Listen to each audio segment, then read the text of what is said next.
Right here, I have an old stump poplar tree we cut down, and there's another one over there, and then my little pile for my burning my brush. Got a lot of brush to burn. Anyway, here it is, and we're going to try it on here first and give it a shot.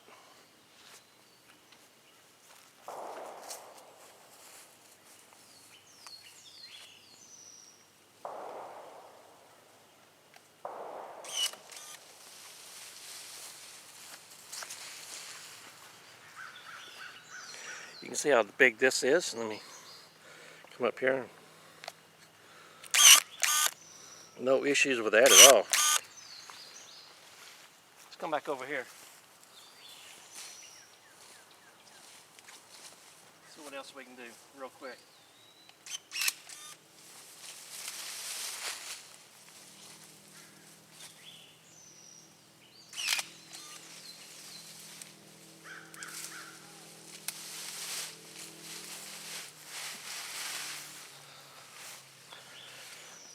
This one is much bigger.